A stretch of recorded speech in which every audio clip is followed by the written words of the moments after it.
ਹੁਣ ਬੋਲਣਾ ਹੈ ਪਰਮਾਤਮਾ ਦੀ ਅਕਲ ਨਾਲ, ਹੁਣ ਵੇਖਣਾ ਹੈ ਪਰਮਾਤਮਾ ਦੀ ਮਤ ਨਾਲ, ਹੁਣ ਖਾਣਾ ਪੀਣਾ ਹੈ ਪਰਮਾਤਮਾ ਦੀ ਮਤ ਨਾਲ, ਹੁਣ ਜੀਵਣਾ ਹੈ ਪਰਮਾਤਮਾ ਦੀ ਮਤ ਨਾਲ, ਹੁਣ ਹੱਸਣਾ ਤੇ ਰੋਣਾ ਹੈ ਪਰਮਾਤਮਾ ਦੀ ਮਤ ਨਾਲ, ਹੁਣ ਜੀਵਣਾ ਤੇ ਮਰਨਾ ਹੈ ਪਰਮਾਤਮਾ ਦੀ ਮਤ ਨਾਲ। घन हर बूंद बसो रुमावल, कुसुम बसंत गनंत न आवे। राव सस किरण उदर सागर को, गंग तरंगे अंत को पावे। रुदर ध्यान ज्ञान सतगुर के, कव जन भल उन्हें जो गावे। भले अमरदास गुण तेरे, तेरी उपमा तोहे बन आवे। भले अमरदास गुण तेरे, तेरी उपमा तोहे बन आवे।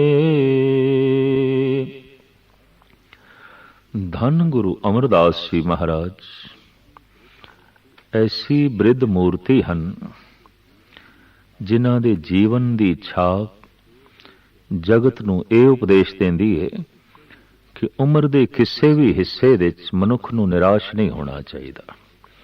ਚਾਹੇ ਸਰੀਰ ਬੁੱਢਾ ਵੀ ਹੋ ਗਿਆ, ਬਿਰਧ ਵੀ ਹੋ ਗਿਆ, ਪਰ ਮਨੁੱਖ ਦੇ ਅੰਦਰ ਅਗਰ ਉਤਸ਼ਾਹ ਹੈ, ਉਮੰਗ ਹੈ, ਆਸਾ ਹੈ, ਤਾਂ ਬਹੁਤ ਵੱਡੇ ਵੱਡੇ ਕੰਮ ਉਸ ਅਵਸਥਾ ਵਿੱਚ ਵੀ ਹੋ ਸਕਦੇ ਨੇ ਜਦ ਕਿ ਅਕਸਰ ਬੁਢੇਪੇ 'ਚ ਲੋਕੀ ਨਿਰਾਸ਼ਾ ਦੇ ਖੱਡ ਵਿੱਚ ਜਾ ਗਿਰਦੇ ਨੇ।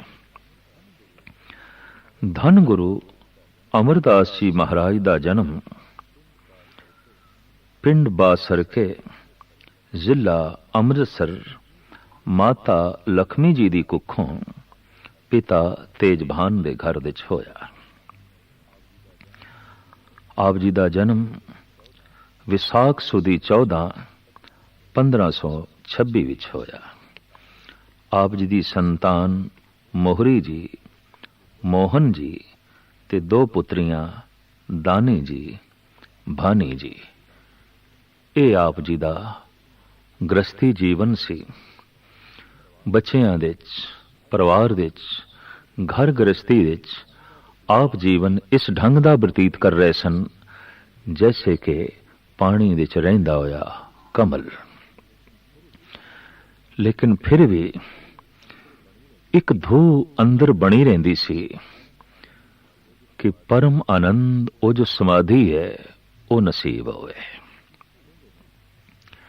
ਕਹਿੰਦੇ ਨੇ ਆਪ ਨੇ ਇਸੇ ਇੱਛਾ ਨੂੰ ਮੁੱਖ ਰੱਖ ਕੇ ਥਾਂ ਥਾਂ ਤੇ ਤੀਰਥਾਂ ਦਾ ਵੀ ਰਟਨ ਕੀਤਾ ਔਰ ਅਕਸਰ ਗਾਹੇ ਬਗਾਹੇ ਹਰਿਦੁਆਰ ਵੀ ਜਾਂਦੇ ਸਨ। ਇੱਕ ਦਿਨ ਗੰਗਾ ਦੇ 'ਚ ਇਸ਼ਨਾਨ ਕਰਕੇ, ਠੰਡ ਦੇ ਦਿਨ ਸਨ, ਰੇਤ ਦੇ 'ਚ ਬੈਠੇ, ਚਰਨਾਂ ਨੂੰ ਪਸਾਰ ਕੇ, ਪੈਰ ਪਸਾਰ ਕੇ, ਇੱਕ ਪਾਂਦਾ ਜੋ ਇਲਮੇ ਨਜੂਮ ਦੇ 'ਚ ਮਾਹਿਰ ਸੀ, ਜੋਤਸ਼ੀ ਸੀ, ਲੰਘਿਆ। ਉਹਦੀ ਨਿਗਾਹ ਪਸਰੇ ਹੋਏ ਚਰਨਾਂ ਤੇ ਪੈ ਗਈ ਔਰ ਉਸਨੇ ਮੱਥਾ ਟੇਕਿਆ। ਧੰਨ ਗੁਰੂ ਅਮਰਦਾਸ ਜੀ ਮਹਾਰਾਜ ਨੇ ਰੋਕਿਆ, ਆਖਿਆ, ਬ੍ਰਾਹਮਣ ਦੇਵਤਾ, ਮੈਂ ਤੇ ਖੱਤਰੀ ਹਾਂ, ਤੂੰ ਬ੍ਰਾਹਮਣ ਹੈ, ਕੁਲ ਕਰਕੇ, ਜ਼ਾਤ ਕਰਕੇ ਤੂੰ ਉੱਚਾ ਹੈ, ਮੈਨੂੰ ਕਿਉਂ ਮੱਥਾ ਟੇਕਿਆ?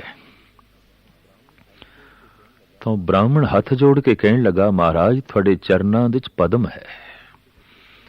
ਇਹ ਪਦਮ ਤੇ ਕਿਸੇ ਬ੍ਰਹਮ ਗਿਆਨੀ ਦੇ ਚਰਨਾਂ ਵਿੱਚ ਹੁੰਦਾ ਹੈ। ਇਹ ਪਦਮ ਤੇ ਕਿਸੇ ਪਹੁੰਚੀ ਹੋਈ ਰੂਹ ਦੇ ਚਰਨਾਂ 'ਚ ਹੁੰਦਾ ਹੈ। ਤੁਹਾਡੇ ਕਦਮਾਂ ਵਿੱਚ ਪਦਮ।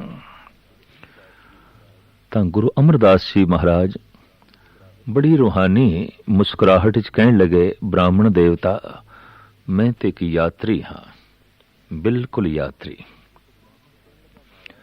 ਉਹ ਬ੍ਰਾਹਮਣ ਕਹਿਣ ਲੱਗਾ, ਮਹਾਰਾਜ, ਇਹ ਬੀਜ ਅਜੇ ਅੰਕੁਰਿਤ ਨਹੀਂ ਹੋਇਆ, ਇਹ ਹੋਣ ਵਾਲਾ ਹੈ। ਔਰ ਜਦੋਂ ਇਹ ਬੀਜ ਅੰਕੁਰਿਤ ਹੋਵੇ, ਮੈਨੂੰ ਭੁੱਲਣਾ ਨਹੀਂ, ਮੈਂ ਤੁਹਾਡੇ ਚਰਨਾਂ ਚ ਆਵਾਂਗਾ, ਮੈਂ ਤੁਹਾਡੇ ਦਰਸ਼ਨ ਕਰਨ ਲਈ ਫਿਰ ਆਵਾਂਗਾ। ਰੱਬ ਦੀ ਨੇਤ ਗੁਰੂ ਅੰਗਦ ਦੇਵ ਜੀ ਮਹਾਰਾਜ ਦੀ ਪੁੱਤਰੀ ਬੀਬੀ ਅਮਰੋ ਆਪ ਦੇ ਭਤੀਜੇ ਨੂੰ ਵਿਆਹੀ ਗਈ। ਇਸ ਤਰੀਕੇ ਨਾਲ ਗੁਰੂ ਅੰਗਦ ਦੇਵ ਜੀ ਮਹਾਰਾਜ ਦੀ ਬੱਚੀ ਆਪ ਜੀ ਦੀ ਨੂੰਹ ਬਣੀ। ਇੱਕ ਦਿਨ ਬੀਬੀ ਅਮਰੋ ਸਾਹਿਬ ਸ੍ਰੀ ਗੁਰੂ ਨਾਨਕ ਦੇਵ ਜੀ ਮਹਾਰਾਜ ਦੀ ਬਾਣੀ ਚਾਟੀ ਨੂੰ ਰਿੜਕਦਿਆਂ ਹੋਇਆਂ ਅਲਾਪ ਰਹੀ ਸੀ, ਪੜ੍ਹ ਰਹੀ ਸੀ, ਬੜੇ ਮਧੁਰ ਢੰਗ ਦੇ ਚ, ਬੜੇ ਮਧੁਰ ਵੇਗ ਦੇ ਚ। ਬਿਰਧ ਬਾਬਾ ਗੁਰੂ ਅਮਰਦਾਸ ਜੀ ਮਹਾਰਾਜ ਨੇ ਪੁੱਛ ਲਿਆ, ਬੇਟਾ ਇਹ ਕਿਸ ਦੇ ਬਚਨ ਪੜ੍ਹ ਰਹੀ ਹੈ, ਇਹ ਕਿਸ ਦੀ ਬਾਣੀ ਪੜ੍ਹ ਰਹੀ ਹੈ? ਬਹੁਤ ਖਿੱਚ ਪਾਈ ਹੈ ਇਸਨੇ ਮੈਨੂੰ। ਤਾਂ ਨੂੰਹ ਰਾਣੀ ਕਹਿਣ ਲੱਗੀ, ਬਾਬਾ ਇਹ ਬਾਣੀ ਧੰਨ ਗੁਰੂ ਅੰਗਦ ਦੇਵ ਜੀ ਮਹਾਰਾਜ ਦੀ ਹੈ, ਦੂਸਰੇ ਗੁਰੂ ਨਾਨਕ, ਔਰ ਉਹ ਮੇਰੇ ਪਿਤਾ ਨੇ, ਰਿਸ਼ਤੇ ਦੇ ਚ ਮੇਰੇ ਪਿਤਾ ਨੇ। ਹੈ ਤੁਹਾਡੇ ਪਿਤਾ ਨੇ? ਨਾਮ ਜ਼ਰੂਰ ਸੁਣਿਆ ਸੀ, ਔਰ ਵਿਆਹ ਦੇ ਸਮੇਂ ਚ ਕੁੜਮਾਚਾਰੀਆਂ ਦਾ ਜੈਸੇ ਮਿਲਾਪ ਹੁੰਦਾ ਹੈ, ਇਹ ਵੀ ਜ਼ਰੂਰ ਹੋਇਆ। ਲੇਕਿਨ ਖਿੱਚ ਤੇ ਆਖਿਰ ਸ਼ਬਦ ਤੋਂ ਪੈਂਦੀ ਹੈ। ਅਗਰ ਕਾਲੀਆਂ ਘਟਾਵਾਂ ਸੂਰਜ ਦੇ ਅੱਗੋਂ ਵੀ ਆ ਜਾਣ ਤਾਂ ਇੱਕ ਦਫਾ ਪ੍ਰਿਥਵੀ ਤੇ ਅੰਧਕਾਰ ਹੋ ਜਾਂਦਾ ਹੈ। ਇਹ ਗੱਲ ਵੱਖਰਾ ਹੈ ਕਿ ਸੂਰਜ ਦੇ ਚ ਹਨੇਰਾ ਨਹੀਂ, ਸੂਰਜ ਦੇ ਚ ਅੰਧਕਾਰ ਨਹੀਂ, ਪਰ ਸੂਰਜ ਦਾ ਚਾਨਣਾ, ਸੂਰਜ ਦਾ ਪ੍ਰਕਾਸ਼ ਸਹੀ ਮਾਇਨਿਆਂ 'ਚ ਧਰਤੀ ਤੇ ਪਹੁੰਚ ਸਕੇ, ਕਾਲੀਆਂ ਘਟਾਵਾਂ ਰੋਕ ਤੇ ਖੜੀ ਕਰ ਦਿੰਦੀਆਂ ਨੇ। तो कुड़माचारी, रिश्तेदारी, शरीकाचारी और समाजिक रिश्ते संसार दीयां परंपरावां इतनियां निक्कियां वड्डियां बदलियां सन, जिन्हां दे चों गुरु अमरदास जी महाराज नूं झांकण दा मौका ही ना मिलिया कि गुरु अंगद देव जी महाराज वक़्त दे ओ रूहानी सूरज ने जो चारों पासे चानना वंड रहे ने। पर अज जद उस सूरज दी एक किरण कन्ना दे च पई, शब्द ते आखिर कन्ना च ही पएगा, और सुनिया अपनी नूह राणी तो तां दर्शनां लई चल पे। शरीक दे ते कुड़माचारी है, और फिर आप पुत्र वाले ने, बेटे वाले ने, जद के गुरु अंगद देव जी महाराज पुत्री वाले सन। आखिर भारतीय परंपरा दे मुताबिक लड़की वाले अक्सर अपने आप नूं निर्माणता दे विच रखदे ने, गरीबी च रखदे ने, और हमेशा लड़के वाले स्वै अभिमान दे नाल आंदे ने, मान ताण दे नाल आंदे ने। पर अज कुछ रूहानी दुनिया दी झलक ने उल्टी गंगा चला दी। अज लड़के वालियां दा सरप्रस्त मुखी बिरद बाबा अमरदास गुरु अंगद देव जी महाराज दे दर्शनां लई चले है, रिश्ते च कुड़माचारी है। खंडूर साहब आके जद दीदार कीते, भरी संगत विच गुरु अंगद देव जी महाराज दे मुखारबिंद तो जद अमृतमई बचन सुने, तां जिस ढंग नाल कहंदे ने सिर झुकदा है, झुकाया नहीं जांदा, सुभावक ही झुक गया। कदमां ते डिग पे, डंडौत कीती ते हथ जोड़ के बेनती कीती, गुरुदेव इस कुड़माचारी दे रिश्ते नूं मैं एक पासे करदा। मैं अज तो आप दा सेवक, आप दा सिख, और वाकई आपने मैनू कबूल कीता है सेवक दे रूप विच, तां जरूर कोई सेवा भी बख्शो, मैं सेवा भी करां। हुण एक ते बिरद शरीर गालबन 70 तो ਉੱਚੀ ਟਪੀ ਹੋਈ ਅਵਸਥਾ, ਬਿਰਧ ਸਰੀਰ ਪਰ ਉਤਸ਼ਾਹ ਬੜਾ ਹੈ, ਉਮੰਗ बढ़ गया। ਗੁਰੂ ਅੰਗਦ ਦੇਵ ਜੀ ਮਹਾਰਾਜ ਨੇ ਹਾਂ ਕਰ ਦਿੱਤੀ, ਠੀਕ ਹੈ, ਸੇਵਕ ਦੇ ਰੂਪ ਵਿੱਚ ਤੁਸੀਂ ਕਬੂਲ, ਸਾਨੂੰ ਅੰਮ੍ਰਿਤ ਵੇਲੇ ਇਸ਼ਨਾਨ ਕਰਾ ਦਿੱਤਾ ਕਰੋ। ਰੋਜ਼ ਦੀ ਸੇਵਾ। ਹੁਣ ਬਿਆਸਾ ਅੱਧੀ ਰਾਤ ਨੂੰ ਉੱਠਦੇ ਨੇ, ਸਿਰ ਤੇ ਗਾਗਰ ਰੱਖਦੇ ਨੇ ਔਰ ਆਪ ਜਾਂਦੇ ਨੇ, ਪਹਿਲੇ ਸਵੈਮ ਇਸ਼ਨਾਨ ਕਰਦੇ ਨੇ, ਫਿਰ ਗਾਗਰ ਨੂੰ ਬਿਆਸਾ ਦੇ ਜਲ ਨਾਲ ਭਰ ਕੇ ਸਿਰ ਤੇ ਰੱਖਦੇ ਨੇ। ਇਹ ਭਰੀ ਹੋਈ ਗਾਗਰ ਜਦ ਚੁੱਕ ਕੇ ਬਿਰਧ ਬਾਬਾ ਗੁਰੂ ਅੰਗਦ ਦੇਵ ਜੀ ਮਹਾਰਾਜ ਦੇ ਮਾਰਗ ਤੇ ਚੱਲਦਾ ਹੈ ਤੇ ਇੰਜ ਜਾਪਦਾ ਹੈ ਜਿਵੇਂ ਤ੍ਰਿਲੋਕੀ ਦਾ ਭਾਰ ਇਸ ਬਿਰਧ ਬਾਬੇ ਨੇ ਚੁੱਕਿਆ ਹੋਇਆ, ਜਿਵੇਂ ਸਮੂਹ ਸੰਸਾਰ ਦੀ ਜ਼ਿੰਮੇਵਾਰੀ ਇਸ ਬਾਬੇ ਨੇ ਚੁੱਕੀ ਹੋਈ ਹੈ।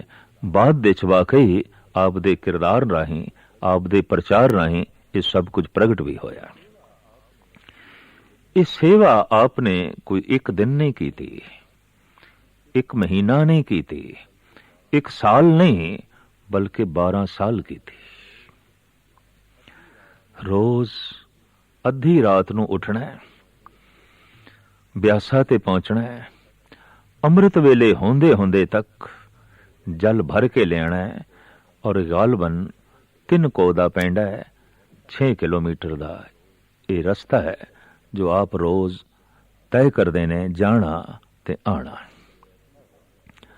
ਅੱਜ ਕਿਧਰੇ ਐਸਾ ਹੋਇਆ, ਜਦ ਜਾਣ ਲੱਗੇ ਅੱਧੀ ਰਾਤ ਦਾ ਵਕਤ, ਰਾਤ ਹਨੇਰੀ ਸੀ, ਆਪ ਇੱਕ ਜੁਲਾਹੇ ਦੀ ਖੱਡੀ ਦੇ ਵਿੱਚ ਗਿਰ ਗਏ। ਆਵਾਜ਼ ਆਈ, ਖੜਾਕ ਆਈ ਤਾਂ ਜੁਲਾਹੇ ਨੇ ਆਪਣੀ ਘਰਵਾਲੀ ਨੂੰ ਆਵਾਜ਼ ਮਾਰੀ, ਦੇਖ ਬਾਹਰ ਕੋਈ ਹੈ, ਖੱਡੀ ਦੇ ਖੜ ਦੇ ਚ ਕੋਈ ਗਿਰਿਆ ਹੈ। ਤਾਂ ਜੁਲਾਹੀ ਕਹਿਣ ਲੱਗੀ, ਅੱਧੀ ਰਾਤ ਨੂੰ ਉਹੀ ਅਮਰੂ ਨਿਥਾਵਾ ਹੋਏਗਾ, ਉਸ ਤੋਂ ਇਲਾਵਾ ਹੋਰ ਕੌਣ ਹੋਵੇਗਾ? ਅੱਧੀ ਰਾਤ ਨੂੰ ਉਹੀ ਉੱਠਦਾ ਹੈ, ਉਸੇ ਦੇ ਸਿਰ ਤੇ ਗਾਗਰ ਆਉਂਦੀ ਹੈ, ਉਹੀ ਭਟਕਦਾ ਹੋਇਆ ਗਿਰ ਗਿਆ ਹੋਵੇਗਾ, ਉਹੀ ਅਮਰੂ ਨਿਥਾਵਾ।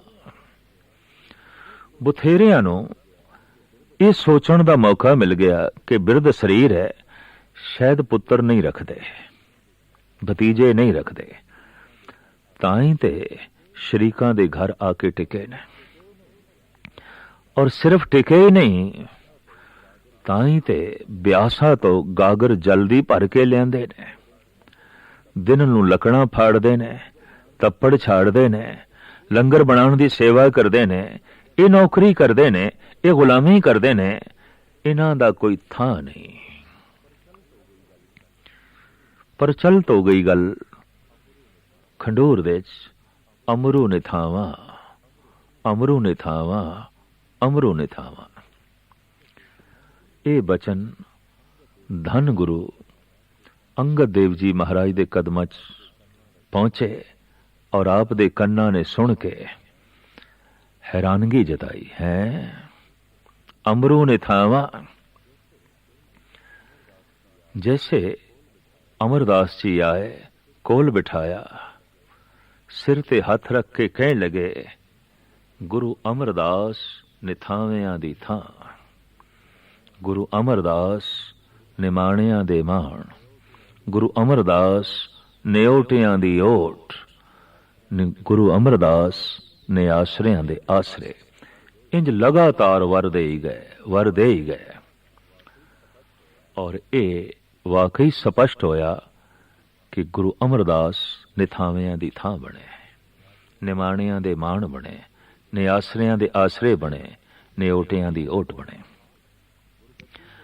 आपने गुरगद्दी ते बैठदे ही सिख जगत दा पहला केंद्री तीरथ आबाद कीता, बनाया गोविंदवाल, उत्थे बावली तैयार की थी। ये सिख जगत दा पहला तीरथ है। उस दियां 84 पौड़ियां रखियां, इशनान दी महानता दसी और उत्थे आपने लंगर दी जिहड़ी परंपरा तोरी उस दे च वरण वंड खत्म कर दिती। ਆਖਿਆ ਮੈਂ ਕਿਸੇ ਜ਼ਾਤ ਪਾਤ ਨੂੰ ਨਹੀਂ ਮੰਨਦਾ ਔਰ ਕਿਸੇ ਵਰਨ ਵੰਡ ਨੂੰ ਵੀ ਨਹੀਂ ਮੰਨਦਾ। 80% ਇਸ ਦੇਸ਼ ਦੀ ਆਬਾਦੀ ਜੋ ਸ਼ੂਦਰ ਕਹੀ ਜਾਂਦੀ ਸੀ, ਇਸ ਦੇ ਸਾਰੇ ਕਿਰਤੀ ਬੰਦੇ ਆ ਜਾਂਦੇ ਸਨ। ਲੋਹਾਰ, ਦਰਖਾਨ, ਧੋਬੀ, ਜੁਲਾਹੇ, ਚਮਾਰ, ਮਾਮਾਰ, ਕੁਮਾਰ, ਇਹ ਸਾਰੇ ਲੋਕ ਕਿਰਤੀ ਸ਼ੂਦਰ ਕਹੇ ਜਾਂਦੇ ਸਨ। ਗੁਰੂ ਅਮਰਦਾਸ ਜੀ ਮਹਾਰਾਜ ਨੇ ਆਪਣੇ ਬੂਹੇ ਇਹਨਾਂ ਸਾਰਿਆਂ ਲਈ ਖੋਲ ਦਿੱਤੇ। ਅੱਜ ਤੱਕ ਧਰਮ ਮੰਦਰਾਂ ਦੇ ਔਰ ਵਿਦਿਆਲਿਆਂ ਦੇ ਦਰਵਾਜ਼ੇ ਜੋ ਇਹਨਾਂ ਲਈ ਬੰਦ ਸਨ ਖੋਲ ਦਿੱਤੇ ਔਰ ਆਖਿਆ ਇਕੱਠੇ ਬੈਠ ਕੇ ਇੱਕੋ ਹੀ ਪੰਗਤ ਦੇ ਵਿੱਚ ਲੰਗਰ ਛਕੋ। ਰਾਣਾ ਰੰਗ ਬਰਾਬਰੀ ਕਰ ਦਿੱਤੀ। ਗੁਰੂ ਅਮਰਦਾਸ ਜੀ ਮਹਾਰਾਜ ਇਸ ਤਰੀਕੇ ਦੇ ਨਾਲ ਗੁਰੂ ਨਾਨਕ ਦੇ ਕਲਾਮ ਦਾ, ਗੁਰੂ ਨਾਨਕ ਦੀ ਜੋਤ ਦਾ ਅਗਾਂਹ ਪ੍ਰਸਾਰ ਕਰ ਰਹੇ ਨੇ। ਕਹਿੰਦੇ ਨੇ ਦਰਸ਼ਨਾਂ ਦੀ ਲੋਹ ਅਕਬਰ ਦੇ ਅੰਦਰ ਵੀ ਪੈਦਾ ਹੋਈ। ਉਸ ਜ਼ਮਾਨੇ ਦਾ ਮੁਗਲ ਸਮਰਾਟ, ਮੁਗਲ ਆਜ਼ਮ ਅਕਬਰ, ਜੋ ਅਕਸਰ ਮਨ ਦੇ ਸਾਧੂ ਫਕੀਰਾਂ ਦੀ ਸੰਗਤ ਦੀ ਤਲਬ ਰੱਖਦਾ ਸੀ, ਇੱਛਾ ਵੀ ਰੱਖਦਾ ਸੀ ਔਰ ਇਹ ਇੱਛਾ ਕਿਸੇ ਘਾਟ ਦੇ ਕਾਰਨ ਕਰਕੇ ਪੈਦਾ ਹੋਈ। ਘਾਟ ਇਹ ਸੀ, ਅਧਕੜ ਜਿਹੀ ਉਮਰ ਹੋ ਗਈ, ਘਰ ਦੇ ਸੰਤਾਨ ਨਹੀਂ ਸੀ। ਤਾਂ ਕਿਸੇ ਨੇ ਕਿਹਾ ਤੀਸਰੇ ਗੁਰੂ ਨਾਨਕ ਗੁਰੂ ਅਮਰਦਾਸ ਜੀ ਮਹਾਰਾਜ ਦੇ ਦਰ ਤੋਂ ਇਹ ਵਰ ਪ੍ਰਾਪਤ ਕਰੋ। ਗੁਰੂ ਅਮਰਦਾਸ ਜੀ ਮਹਾਰਾਜ ਨੇ ਸਿੱਖ ਸੰਗਤ ਨੂੰ ਹੁਕਮ ਕੀਤਾ ਹੋਇਆ ਸੀ, ਪਹਿਲੇ ਪੰਗਤ ਪਾਛੇ ਸੰਗਤ। ਜੋ ਪੰਗਤ ਵਿੱਚ ਬੈਠ ਕੇ ਪਹਿਲੇ ਲੰਗਰ ਪ੍ਰਸ਼ਾਦ ਛਕਣ ਨੂੰ ਤਿਆਰ ਨਹੀਂ, ਉਹਨੂੰ ਸੰਗਤ ਵਿੱਚ ਬੈਠ ਕੇ ਰੂਹਾਨੀ ਪ੍ਰਸ਼ਾਦ ਨਹੀਂ ਮਿਲੇਗਾ। ਇਹ ਆਪ ਨੇ ਇਸ ਵਾਸਤੇ ਕੀਤਾ ਕਿ ਵਰਨ ਵੰਡ ਤੇ ਜ਼ਾਤ ਪਾਤ ਦੀ ਪ੍ਰਥਾ ਨੂੰ ਖਤਮ ਕਰਨਾ ਸੀ। ਪਰ ਅੱਜ ਪਹੁੰਚ ਗਿਆ ਮੁਗਲ ਆਜ਼ਮ ਅਕਬਰ, ਤੇ ਜਦ ਚੌਬਦਾਰ ਭਜਿਆ ਹੋਇਆ ਗਿਆ ਤੇ ਹੱਥ ਜੋੜ ਕੇ ਬੇਨਤੀ ਕਰਨ ਲੱਗਾ ਧੰਨ ਗੁਰੂ ਅਮਰਦਾਸ ਜੀ ਮਹਾਰਾਜ ਨੂੰ, ਮੁਗਲ ਆਜ਼ਮ ਅਕਬਰ ਆਇਆ ਹੈ। ਤੇ ਸਤਿਗੁਰਾਂ ਦੇ ਮੁਖਾਰਬਿੰਦ ਤੋਂ ਉਹੀ ਬਚਨ ਨਿਕਲੇ, ਪਹਿਲੇ ਪੰਗਤ ਪਾਛੇ ਸੰਗਤ, ਪਹਿਲੇ ਪੰਗਤ ਪਾਛੇ ਸੰਗਤ। ਚੌਬਦਾਰ ਇਸ਼ਾਰਾ ਸਮਝ ਗਿਆ। ਉਹ ਮੁਗਲ ਆਜ਼ਮ ਨੂੰ ਕਹਿਣ ਲੱਗਾ, ਪਹਿਲੇ ਆਪ ਨੂੰ ਪੰਗਤ ਵਿੱਚ ਬੈਠ ਕੇ ਲੰਗਰ ਛਕਣਾ ਪਏਗਾ, ਫਿਰ ਧੰਨ ਗੁਰੂ ਅਮਰਦਾਸ ਜੀ ਮਹਾਰਾਜ ਦੇ ਦਰਸ਼ਨ ਹੋਣਗੇ, ਫਿਰ ਸੰਗਤ ਵਿੱਚ ਪ੍ਰਭੂ ਦੀ ਬਾਣੀ ਔਰ ਈਸ਼ਵਰੀ ਉਪਦੇਸ਼ ਸੁਣਨ ਦਾ ਮੌਕਾ ਮਿਲੇਗਾ। ਬੈਠ ਗਏ ਪੰਗਤ ਵਿੱਚ ਅਕਬਰ। ਪਰ ਲੰਗਰ ਦਾ ਜੋ ਅੱਜ ਪ੍ਰਸ਼ਾਦ ਛਕਿਆ, ਇਸ ਪ੍ਰਸ਼ਾਦ ਦੇ ਚੋਂ ਵੀ ਰੂਹਾਨੀ ਸੁਗੰਧ ਦੀ ਪ੍ਰਾਪਤੀ ਹੋਈ। ਸਵਾਦ ਨੂੰ ਲੈ ਕੇ ਬਿਸਮਾਦ ਹੋਇਆ ਅਕਬਰ। ਅੰਨ ਵਿੱਚ ਐਸਾ ਸਵਾਦ, ਦਾਲ ਵਿੱਚ ਐਸਾ ਸਵਾਦ। ਹੈਰਾਨ ਹੋ ਕੇ ਸੇਵਾਦਾਰਾਂ ਤੋਂ ਪੁੱਛਦਾ ਹੈ, ਤਾਂ ਸੇਵਾਦਾਰ ਕਹਿੰਦੇ ਨੇ, ਬਾਦਸ਼ਾਹ ਸਲਾਮਤ, ਰੱਬੀ ਪ੍ਰਸ਼ਾਦ, ਰੱਬੀ ਰਹਿਮਤ, ਰੱਬੀ ਚਿੰਤਨ ਇਸ ਭੋਜਨ ਨਾਲ ਜੁੜਿਆ ਹੋਇਆ ਹੈ। ਇਸ ਵਾਸਤੇ ਪ੍ਰਸ਼ਾਦ ਹੈ, ਬਖਸ਼ਿਸ਼ ਹੈ, ਰਹਿਮਤ ਹੈ। ਇਹ ਸਵਾਦ ਪ੍ਰਭੂ ਦਾ ਹੈ, ਅਕਾਲ ਪੁਰਖ ਦਾ ਹੈ, ਈਸ਼ਵਰ ਦਾ ਹੈ। ਇਸ ਤੋਂ ਬਾਅਦ ਦਰਸ਼ਨ ਨਸੀਬ ਹੋਏ, ਮੱਥਾ ਟੇਕਿਆ ਔਰ ਅਕਬਰ ਨੇ ਬੇਨਤੀ ਕੀਤੀ, ਮੈਂ 100 ਪਿੰਡ ਜਾਗੀਰ ਦੇ ਵਿੱਚ ਆਪ ਜੀ ਨੂੰ ਦੇਣਾ, ਤਾਂ ਕਿ ਇਹ ਲੰਗਰ ਆਪ ਦਾ ਖੁਸ਼ ਅਸਲੂਬੀ ਨਾਲ ਚੱਲ ਸਕੇ। ਤਾਂ ਗੁਰੂ ਅਮਰਦਾਸ ਜੀ ਮਹਾਰਾਜ ਕਹਿਣ ਲੱਗੇ, ਇਹ 10 ਨੌਹਾਂ ਦੀ ਕਿਰਤ ਜੋ ਸਿੰਘ ਕਰਦੇ ਨੇ, ਉਸ ਦਸਵੰਧ ਨਾਲ ਲੰਗਰ ਚੱਲਦਾ ਹੈ, ਸ਼ਹਿਨਸ਼ਾਹੀ ਖਜ਼ਾਨੇ ਚੋਂ ਨਹੀਂ ਚਲਾਇਆ ਜਾ ਸਕਦਾ। ਅਸੀਂ ਇਹ ਮਰਿਆਦਾ ਬਣਾਈ ਹੈ ਕਿ ਹਕੂਮਤ ਦੇ ਖਜ਼ਾਨੇ ਤੋਂ ਲੰਗਰ ਨਹੀਂ ਚਲੇਗਾ। ਇਹ ਲੰਗਰ ਚਲੇਗਾ ਕਿਰਤੀ ਲੋਕਾਂ ਦੀ ਕਿਰਤ ਦਾ ਜੋ ਦਸਵੰਧ, 10ਵਾਂ ਹਿੱਸਾ ਹੈ, ਉਸ ਤੋਂ ਚਲੇਗਾ, ਤਾਂ ਕਿ ਲੰਗਰ ਦਾ ਸਵਾਦ ਬਣਿਆ ਰਹੇ, ਰਸ ਬਣਿਆ ਰਹੇ। ਆਪਨੇ ਸਖਤੀ ਨਾਲ ਦਸਵੰਧ ਦੀ ਮਰਿਆਦਾ ਨੂੰ ਵੀ ਲਾਗਤ ਕੀਤਾ। ਵੀ ਉਹੀ ਸਿੱਖ ਹੈ ਜੋ ਆਪਣੀ ਕਿਰਤ ਦਾ 10ਵਾਂ ਹਿੱਸਾ ਦਾਨ ਦੇ ਰੂਪ ਵਿੱਚ ਅਰਪਣ ਕਰਦਾ ਹੈ ਗੁਰੂ ਨੂੰ ਜਾਂ ਲੋੜਵੰਦਾਂ ਨੂੰ।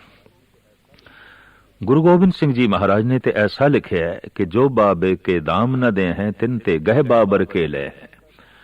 ਜੋ ਰੱਬ ਦੇ ਨਾਂ ਦਾ 10ਵਾਂ ਹਿੱਸਾ ਨਹੀਂ ਕੱਢਦਾ, ਕੋਈ ਨਾ ਕੋਈ ਐਸਾ ਦੂਤ ਆਉਂਦਾ ਹੈ, ਉਹਦੇ ਨਾਲ ਉਸਦਾ ਸਭ ਕੁਝ ਹੀ ਚਲਾ ਜਾਂਦਾ ਹੈ। ਇਹ ਬੰਦੇ 9 ਹਿੱਸੇ ਤੂੰ ਰੱਖ ਲੈ, 10ਵਾਂ ਗੁਰੂ ਦਾ ਹੈ, ਧਰਮ ਦਾ ਹੈ, ਈਸ਼ਵਰ ਦਾ ਹੈ। ਉਂਝ ਵੀ ਇੱਕ ਸਾਰ ਕਿਤਾਵਲੀ ਦਾ ਕਰਤਾ ਕਹਿੰਦਾ ਹੈ, ਧਨ ਕੇ ਭਾਗੀ 4 ਹੈ, ਧਰਮ ਚੋਰ ਨਿਰਪ ਆਗ। अगर धर्म का हिस्सा नहीं दिता गया तो चोर ले जाएगा, अगन भेंट हो जाएगा या राजगर्दी दे जेर असर हो जाएगा। खैर, गुरु अमरदास जी महाराज ने इस ढंग की लंगर की अगम्मी परंपरा तोरी। चारों पासे आप दा जय जयकार होया। धन गुरु अंगद देव जी महाराज दे साहिबजादे दातू जी दासू जी कहते ने ये जस वो नहीं सहार सके। जैसे वक्ती तौर ते बाबा श्री चंद ते लक्ष्मी दास नूं रोस होया सी कि साडे पिता दी गद्दी लैणा जी लै गए, इस तरह गुरु अमरदास जी महाराज दे गद्दी विराजमान होण ते दातू जी नूं ते दासू जी नूं भी बड़ा रोस चढ़िया। अज शरीकां दे भड़काए हुए और शरीकां ने कन भरे। देखो, जात पात की परंपरा ही तोड़ दी गुरु अमरदास जी ने, वर्ण वर्ण की परंपरा ही तोड़ दी। और ये सिर्फ दातू ही नहीं, मरवाहा इत्थे अकबर के दरबार विच फरियाद भी लेके चला गया सी कि भारत की जो पुरानी संस्कृति है, खत्री ब्राह्मण शूद्र वैस, ये 4 वर्णा की मनोत ये गुरु अमरदास ने तोड़ दी। और साहिब गुरु अमरदास जी महाराज का उपदेश भी, जात का गर्भ न कर मूरख गवारा, इस गर्भ ते उपजे बहुत बेकारा। गवार है वो जो जात अभिमानी है, वर्ण अभिमानी है। आपदा उपदेश कि जन्म तो कोई ब्राह्मण नहीं, जन्म तो कोई शूदर नहीं, जीवन तो शूदर होवेगा, जीवन तो ब्राह्मण होवेगा। दातू जी ने एकदम संगत दे चाके सतगुरुदेव जी महाराज सिंघासन ते बैठे सन, सीने दे खिच के लत मारी। बिरद शरीर 84 साल दा सिंघासन तो थले गिरे। एकदम अपने आप नूं संभालिया ते संभालदियां सार आपने दातू दे कदम पकड़ ले, चरण पकड़ ले, और जो बेनती की थी सिख जगत दे महान इतिहासकार कवि ते ब्रह्मनिष्ठ चूड़ामणि भाई संतोख सिंह जी ने इंज लिखे ने। एक तो सेवा करत रहे हूं, द्वितीय बैते बिरद भय हूं, या ते अधिक शरीर कठोरा, तुमरे चरण मिरदर न थोरा। ऐ दातू जी, एक ते मेरी उम्र वडेरी है, 84 साल दा हो गया, जिस करके मेरियां हड्डियां सख्त हो गई, चमड़ी सख्त हो गई, मांस सख्त हो गए। उम्र दे वड्डे होण नाल शरीर कठोर हो गया। ते दूसरा दातो जी, मैं अद्धी रात नूं उठ के ब्यासा तो जल भरण की सेवा करदा रहा 12 वरे। लकड़ फाड़ने, तप्पड़ झाड़ने और लंगर वंडना, इस तरह की करड़ी सेवा करके और वडेरी उम्र करके मेरा शरीर करड़ा हो गया, मेरियां हड्डियां करड़ियां हो गई ने। एक तो सेवा करत रहे हूं, द्वितीय बैते बिरद भय हूं, या ते अधिक शरीर कठोरा, तुमरे चरण मिरदर न थोरा। तो मेरा शरीर बड़ा करड़ा हो गया, थोड़े चरण बड़े कोमल ने, तुसी मैनू खिंच के लत मारी है किधरे थोड़े चरनां नूं मोच ते नहीं आई। इंज हथ जोड़ के खड़े ने। दातू दा अहंकार ते क्रोध पानी पानी हो गया और आखण लगा यही निर्माणता, यही गरीबी, दरअसल इसे करके तुसी साडा घर लुट के ले गए, साडी गद्दी ले गए, साडी विरासत तुसी ले गए। पर यह बचन भी बड़ी खुशी नाल गुरु अमरदास जी महाराज हाथ जोड़ के सुनते रहे। जिथे आपने वरण वंड जात दी प्रथा नूं खत्म किया, उत्थे एक तीसरी लानत छा गई सी, देश दे पड़दे दी, इस्त्री नूं लंबा घुंड कंडाणा या बुरके दे च रखना। कुछ इस्लामी तहजीब दा असर ते कुछ मनुख दी प्रबल वासना करके इस्त्री जगत दा अपना एक संकोच, लंबा घुंड और बुरका आलमे वजूद दे आया। गुरु अमरदास जी महाराज इस दी मुखालफत करते ने और आपने हुक्म कर दिता कि संगत दे कोई भी बीबी पर्दा करके ना आवे, बुरके दे च ना आवे, घुंड कट के ना आवे। कहंदे हिमाचल प्रदेश के राजे दी, पहाड़ी राजियां दी एक राणी किधरे बहुत लंबा घुंड कट के पातशाह दे दर्शन करन लई आई ते गुरु अमरदास जी महाराज ने कह दिता है कौन झल्ली आई है। झल्ली हो गई सी। और फिर जद शरीका ने, राजे ने बेनती की थी, महाराज ये झल्ली हो गई, ये तो ठीक नहीं होया, तो पातशाह कहने लगे कोई नहीं, घुंड एक पासे करके लंगर दे भांडे मांजे, ठीक हो जाएगी। और वाकई वो ठीक हो गई। उस तो बाद गुरु अमरदास जी महाराज दे दरबार दे कोई भी बीबी घुंड करके नहीं आउंदी सी, बुरके दे जो है नहीं आउंदी सी। गुरु ग्रंथ साहब जी महाराज दी बाणी बुरके दी मुखालफत कर दी है, पर्दे दी मुखालफत कर दी है। रहो रहोरी बहुरिया घूंघट जिन काड़े, अंत की बार लहे गिना आंडे। ऐ बहू, ऐ बीवी, घुंड क्यों कट रही है? संगत दिच बैठ घुंड नूं एक पासे करके। हाँ, अगर घुंड कढ़ना ही है, वाकई पर्दा करना ही है, तो घुंड ते ए होंदा है घूंघट तेरो तो ऊपर साचे, हर गुण गाए कुदे अर नाचे। घुंड ते होंदा है शर्मो हया दा, घुंड ते होंदा है मासूमियत दा, सच्चाई दा। अगर यही नहीं तो कपड़े दा घुंड, कपड़े दा बुरका इज्जत नहीं बचा सकेगा। शर्मो हया ते सच्चाई एक ऐसा पर्दा है कि मनुख लई ਉਹੀ ਲਾਭਕਾਰੀ ਹੁੰਦਾ ਹੈ।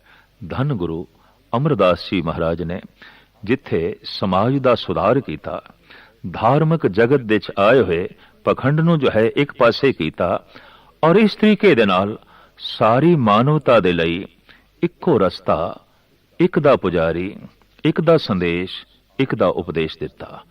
ਦਿਨ ਰਾਤ ਆਪ ਜੋਤ ਜਗਾਈ ਬੈਠੇ ਰਹੇ।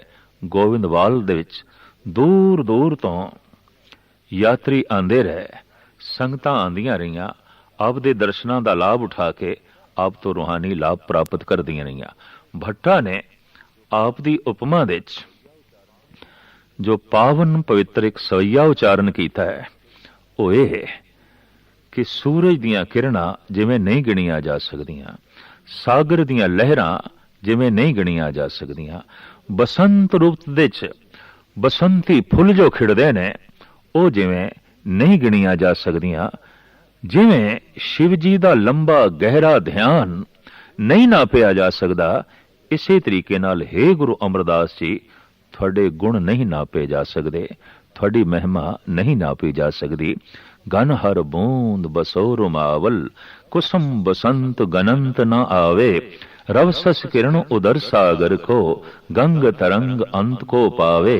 रुदर ध्यान ज्ञान सतगुर के, कव जन भल उन्हें जो गावे। भल्ले अमरदास गुण तेरे, तेरी उपमा तोहे बनावे। भल्ले अमरदास गुण तेरे, तेरी उपमा तोहे बना।